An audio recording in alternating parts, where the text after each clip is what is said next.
So before we talk about the book, um, when you were on these road trips, you worked in an unusual way. You'd go out every morning with 48 film holders, and you didn't go home until you exposed all 96 sheets of film.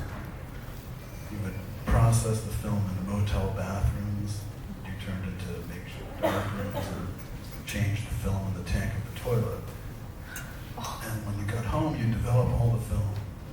And you'd hold each negative up to a light. And if you saw something that interested you or remembered an interaction with a person, you would make a full print, a full-size print, 16 by 20. But you didn't make any contact prints or work prints. And the negatives that weren't printed, you just put into a box. There was in total about 10,000 negatives over 7 years.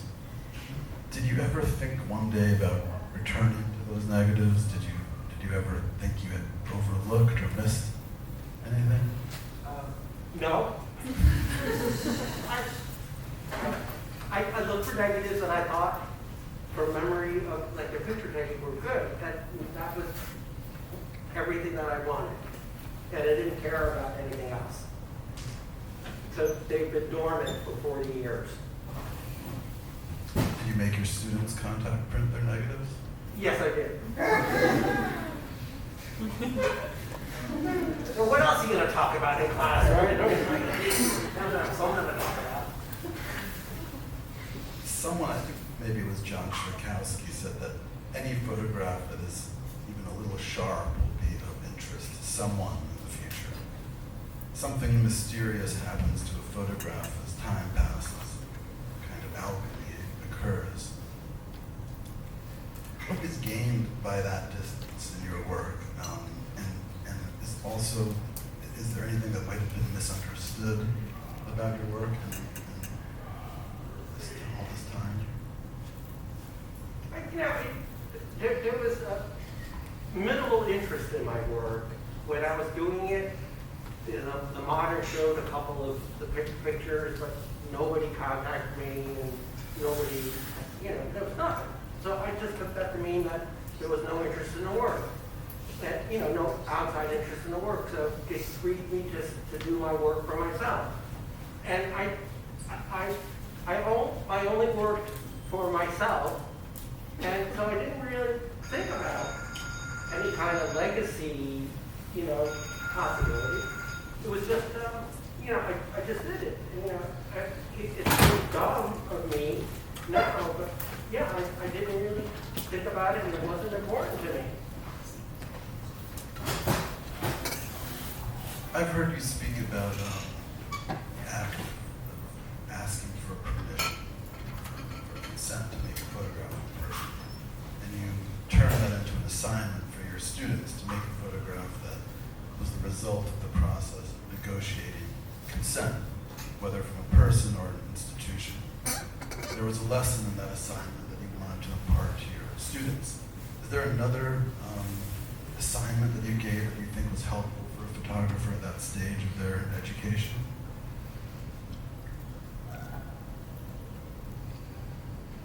The single hardest thing that I had to confront as a teacher was to come up with an assignment. I mean, you go through the regular routine of like do interiors, do exteriors, do subject matter-based stuff. But this assignment about having to secure permission was really the only true assignment that had value. Because what it showed to the student at the end was that they had more capability in themselves than they had ever thought. It's an assignment that allowed them to see themselves differently and to see that there are recesses in them that can be tapped. And that one of the lessons, bigger than making a picture, was the responsibility to fully reveal who you are and what they're capable of. That's the most important thing. At some point, shortly after you finished this body of work, you reached a crossroad. You made a decision to stop making photographs entirely, but you continued to teach photography. Why did you stop making pictures? And apart from the practical matter of earning a living, why did you teach? Why did you continue to teach? And what did you learn about photography from your students? Well, I stopped taking pictures for several reasons. One, I couldn't do it anymore. Doing what I did was really taxing, and physically, emotionally, and psychologically. I was once stopped by this couple in a van who asked me to come with them to photograph. And I was talking about how I was a monster, so I just got in their van. And I didn't know where they were going to take me. They took me to a funeral home, and they brought me to an open casket with their baby in it. And they wanted me to photograph their baby. And as you are familiar with James Van Der Zee's work, the tradition in the Black community of having funereal photographs is a deal. So I made these photographs. But as I was making these photographs, my wife was at home pregnant with our first child. And my mom was visiting, and she was very generous in offering to buy baby furniture for the nursery. And so my wife and I decided that we wanted to, instead of going to, a department store, we decided to try to find an antique crib. And then somebody told me that you can't use those. And I said, why not? It's because the distance between the slats has to adhere to OSHA standards. That it cannot be greater than 2 5/8 inches, the size of the baby's head. And the baby I photographed died because it suffocated from tossing and turning on the sheets of their parents' bed because they didn't have enough money to buy a crib. So I'm thinking this stuff, and I'm thinking, I'm living this like crazy entitled life. Is there no fairness in the world? Is there no justice in the world? Another reason I stopped photographing was that I began to repeat myself. Those discoveries of like, let's do this, see what happens. I had done so many and had so many that were successful that I was short-circuiting the process and I was going straight to a successful photograph. There's nothing more deadly boring to do something that you already know how to do.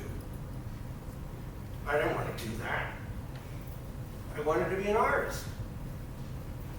And then, I knew I couldn't do it anymore, or if I did it, it would be not as good. It would be a fraudulent, pale representation of what I had done when I was at my best. And I thought that I was honor-bound to respect the discipline of my art making. And that if I continued to make average pictures, I would be demeaning the medium of photography, something I had devoted myself to, something that I pursued with passion, and something that I loved. I could not do that. So it was absolutely logical, clear, and with no regrets, I just stopped. I used to take pictures in anger. I was so ambitious and so ferocious. I would photograph angry. I didn't have that anymore. So I stopped. I do not understand why artists continue to make work past their prime. Just because you have another show deadline, what are you gonna, what are you doing? I mean, you just make, that's just, you're fraudulent if you keep making work knowing it's not good. You're fraudulent. Quit. Do everybody a service. Just quit.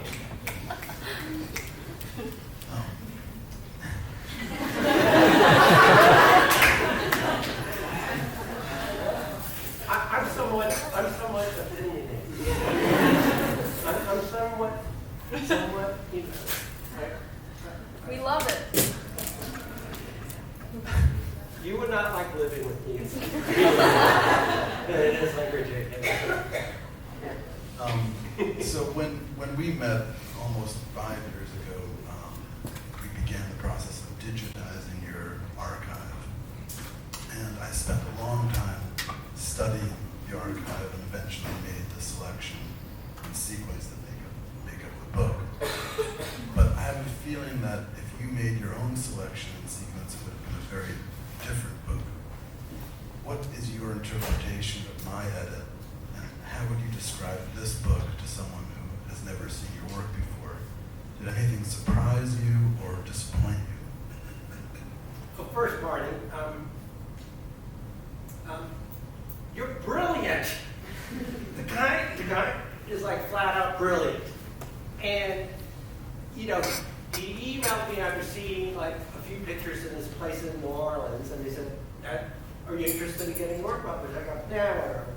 And I didn't even answer for weeks. And finally, my wife saw the email and said, answer this guy. So I said, okay, let's talk about it. And so next time in New York, I went over to his studio, and I was walking around his studio. He was showing me around, and I was looking at his stuff. And he had like, he had a Stieglitz. I'm looking at these pictures. He has correspondence from Irving Penn. I'm looking at, this guy's no joke. This guy's he's a connoisseur. And then, I did something extremely impolite. But you all do it too. When you're invited to somebody's house, don't you kind of like walk by their bookcase and glance at what they're reading? don't you want to see? I instantly had like real respect for him. And so I said, okay, this is the guy. And I said, go ahead and do it. And so I had absolute complete faith in him to do it. And the only prerequisite I issued him, I sent him a folder of about 20 pictures that I need to have these in it, and the rest of it, you can do whatever you want. You can pick whoever you want to write. You can pick whoever you want to do the typography, the graphic design, the pretty, I had no input on it whatsoever. I trusted him completely, and I'm so glad that I did. He's brilliant. Thank you, Baldwin. I want to leave some time for Q&A, but I just want to end by saying, Baldwin, your father gave you your first camera, but in the car after you graduated from MIT, you informed your father that instead of becoming an architect or an engineer, you had decided to become a photographer. And you watched a tear roll down his cheek. And he died 2 years later. 6 months. 6 months later. A few months ago, the New Yorker magazine called you one of the great overlooked luminaries of American picture making, and that your work had been hoisted from obscurity straight into the canon. So I just want to thank you and tell you how grateful I am that you had the audacity and courage to make these pictures. Thank you. You're here.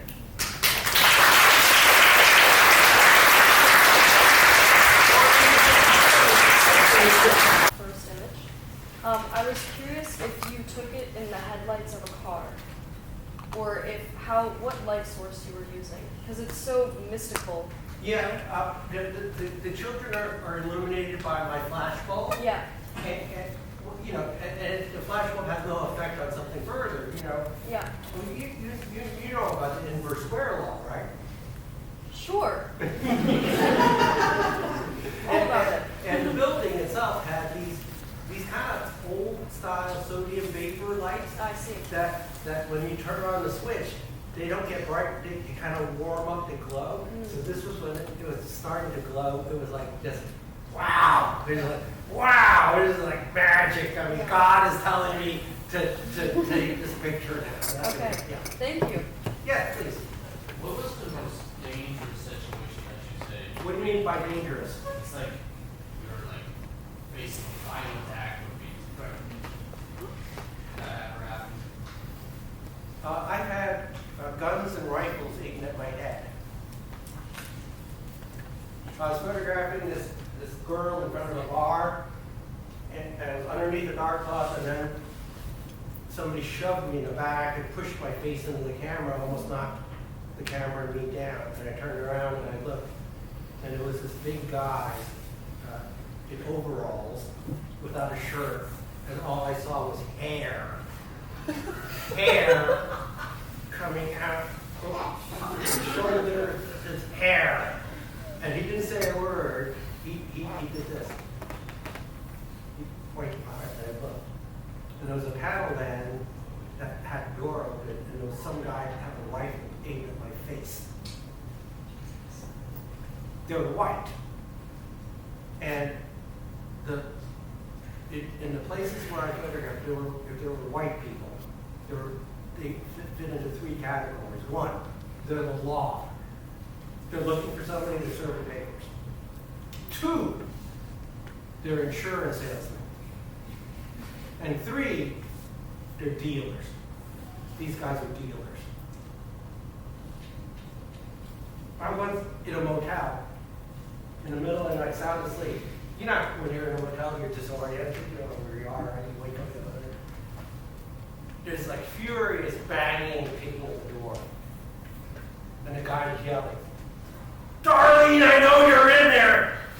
I know you're in there with so-and-so!" And I'm going, oh.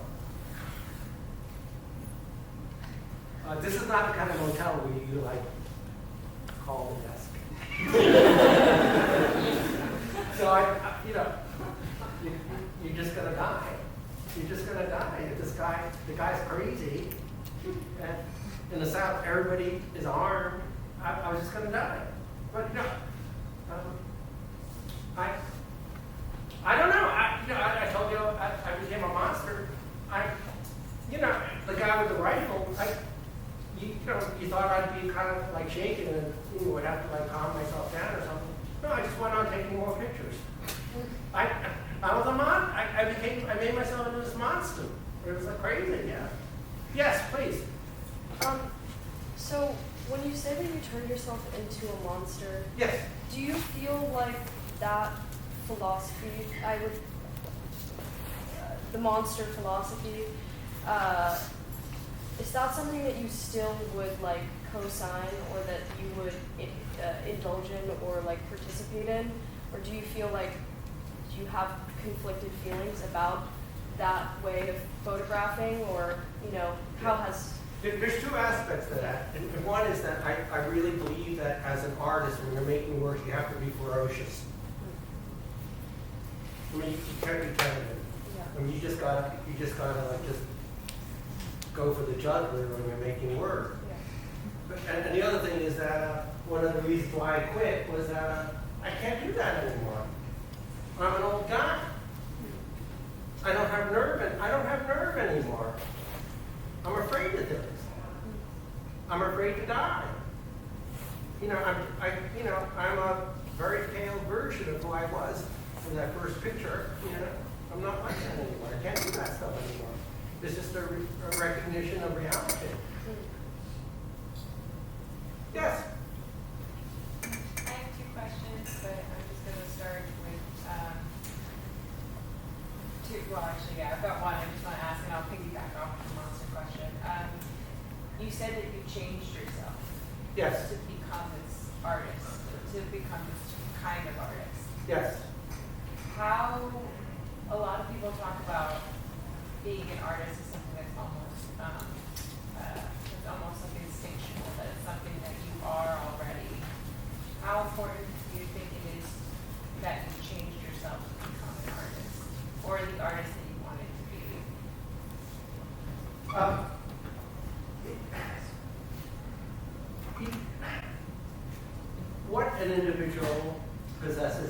capabilities is so variable and so specific to an individual. So if you have the predisposition to be able to engage in art making, that's like that puts you into a special category. And then if you decide to pursue it, you have to figure out some way to cultivate that and to do it to the best extent you can. And so when I use the word monster, that may be, as I tend to do, overstate things. But you have to just figure out how can you best take advantage of what it is that you've discovered in you. And for me, it had to do with courageousness versus cowardice.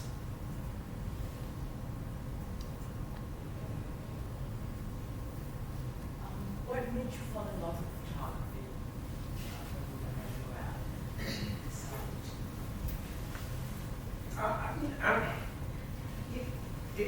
It was a little bit like when Gary Winogrand talked about, he just liked the darker, it wasn't any grand thing. I liked the process. But what it really was when I was in a class taught by Meyer White. He was the first artist I had ever seen. And that really affected me greatly. And he introduced me to the possibilities of art making and what that could mean. So that totally opened up a whole other part of my brain as something that could be worthwhile doing. And so he expanded this notion, and it happened to be photography. But if he had been a poetry professor or something else, I don't know, maybe it would have been that. But as I used the camera, I really enjoyed the process of it, and so it just kind of. But it's like, I don't have any doubt. I could have been, fulfilled by maybe doing something entirely different. But here it's like, they make you choose a major, right? Which is like the worst thing to do, right? Because choosing a major means you eliminate everything else. You're just like, right? Who knows? You may be more fulfilled, by doing something entirely different. Or if you're on your current path, you're going to have to seek therapy and drinking when you're 35, So who knows? Any more questions? Yes? It seems that shooting for you is more like a instinctual process and you enjoy the feeling of it. So I wonder, how do you feel about rationalizing photos, especially your own ones? It doesn't seem like you're that much a fan of everything aesthetic, so just wondering.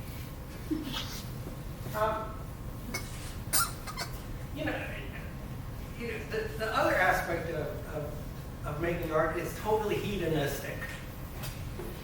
I mean, it's the most self-indulgent thing to do. It's embarrassing as an adult to do that, Adults don't do that stuff, right? And now, I'm just kind of like weird. I'm in a weird place, I studied Walker Evans. I photographed in the same place that Evans photographed, but 50 years later. And now I'm in this century. And so I'm spanning really almost a century of photography. I began this project just 1 month shy of 40 years ago. So when I look back at my work, it's not my work. It's somebody else's work. When I look at my work, I'm not sorting through my pictures. I'm on an archaeological dig. So I just see it as something there that somebody made, and I think, the immediacy of the moment is not there anymore. It's just something else, which is like so curious to me. It's extremely curious to have these multiple frames of reference that keep shifting. So, Barney has totally fucked me up with this stuff by making this by making this necessary. Yes? loved your talk and I loved the book. And I'm a believer in what I think of as the absolute value of photographs. That whatever their intentions are, they tend to have, they do accrue a net value to society for helping us understand that there's like sort of before 1839, what we understand about the world, and there's sort of everything after 1839. And even though I think we all have to respect you for your decision to sort of cold turkey it, I'm kind of wondering what would happen if, like, you know, those balloons turned out to be alien overlords and they came down and they were like, this guy. Stop picking on us Chinese. No, they're aliens, I think. But if they were, and they were like, they saw this book and they thought, we're going to commission this guy to go make some work now. And we're going to demand that he do it because he can. What would you do? I would resist.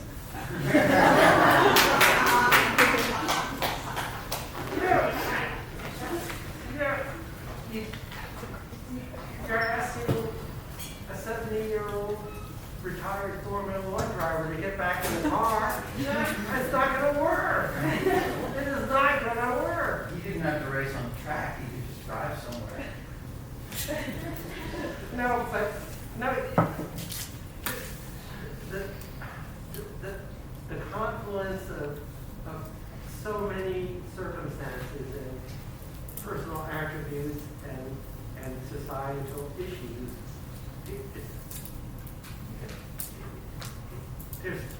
this was the right place at the right time. You know, I have to be the first to say that the word exists because of societal inequity. I didn't do that, but it was there, and the word is there, and I was able to make it in part because I'm not white.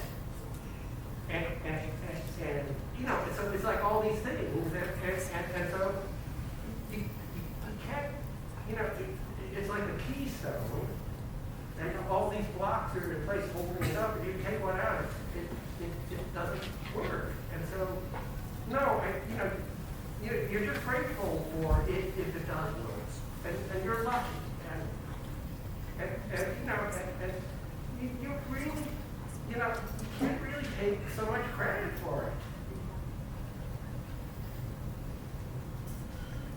You know, I don't know. It's just the whole thing about art is crazy.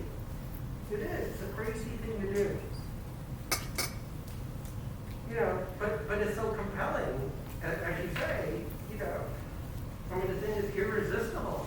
I don't know. It's a crazy thing. Yes.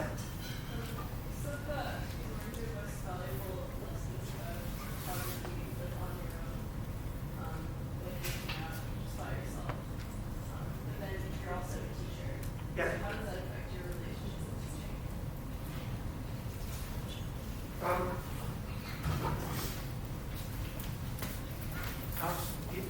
It allowed me to be sympathetic and respectful of my students. And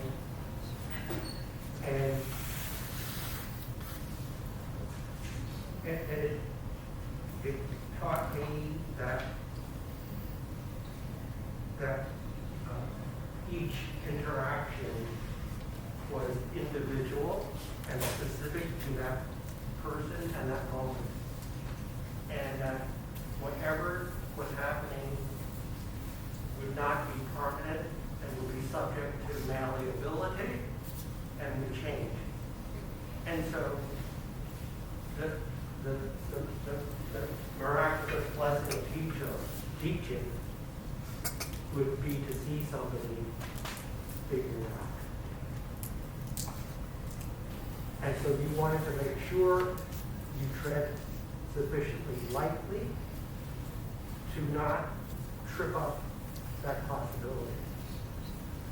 So you have to be generous and careful. So, you know, this is the flip side of ferocious society. You know, I mean, you demand it of yourself, but you don't demand this of others. Yes? I was curious how you think about, I guess the relationship between the subject and the photographer and how you navigate, like you talked about the importance of asking permission and how do you, is it possible to create art that features another person as a subject and that relationship not be exploitative and how do you? Yeah. Especially when you're putting So out- you're really pointing out a tremendously hazardous possibility, and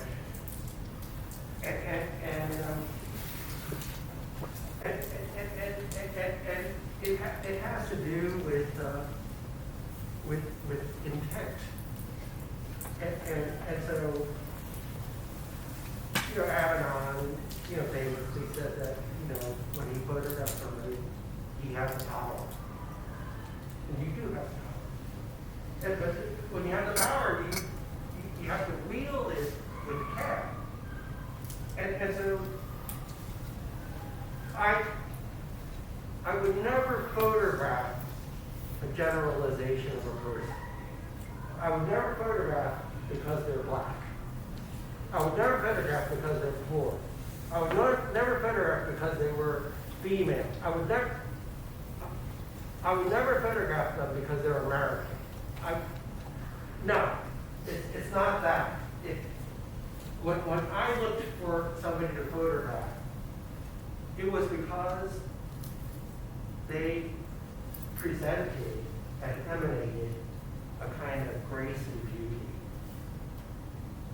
That's what I wanted to take a picture of. And so with a view camera, you walk up to somebody, they're not doing that anymore. They've changed, they're answering you, they moved. And so my job as a photographer then would be to ask them to try to redo what they did when I saw them from afar. And I would say, you know, can you lean back on the wall again?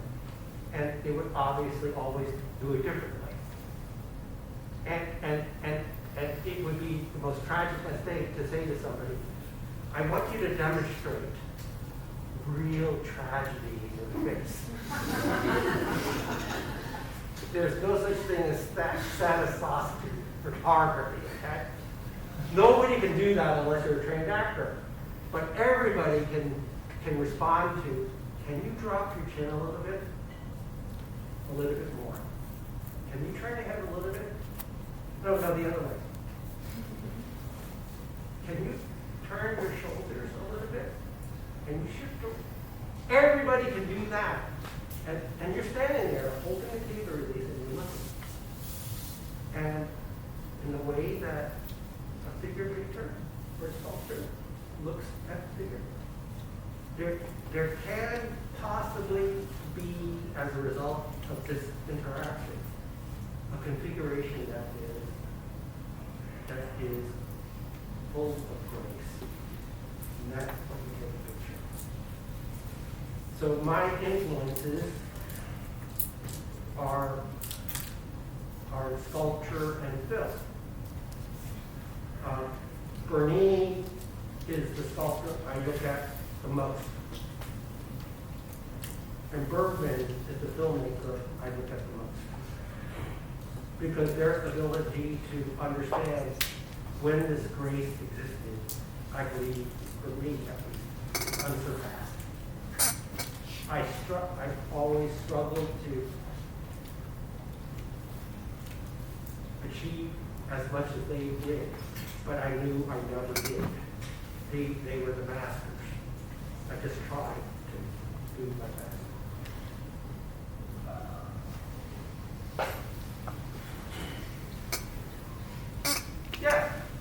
When was the difference in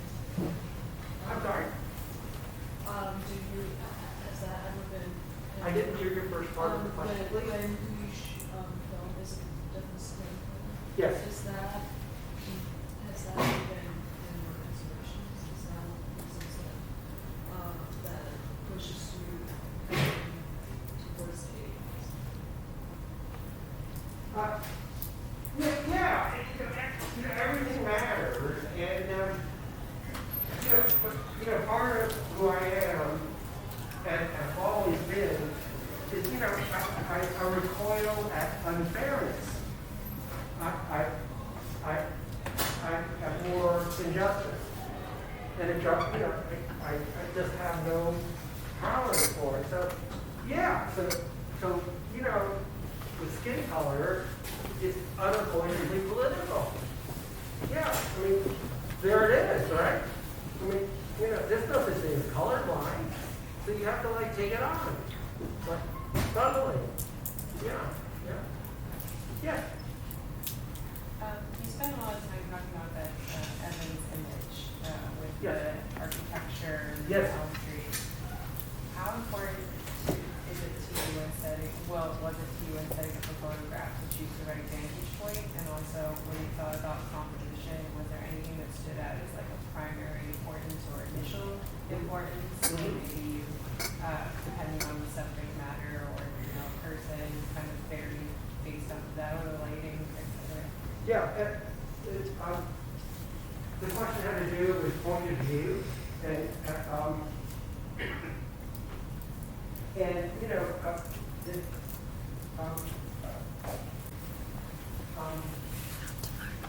what Gary Winnaday commented on the photograph of Gigi Najee, and he said very succinctly, he knew where to stand.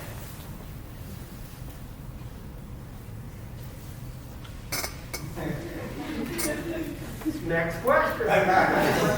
That's it. That Walker Evans picture that I emulated, it took me so long I moved the tripod an inch this way, an inch that, it took me so much time to put the camera in the right place. It was crazy. It has to be in the right place. Yeah. Yes. I'm a very big fan of how opinionated and openly, passionately, stark you are on certain subjects. And I was wondering what your astrological sign is. If you don't hate zodiac astrological things. Well, Barney's going to join me tomorrow night in celebrating my birthday. Oh, you're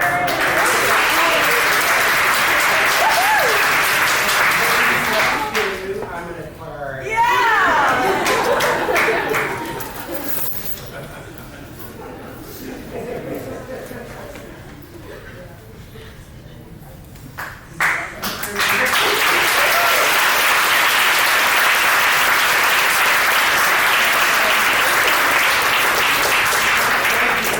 Great. Yeah.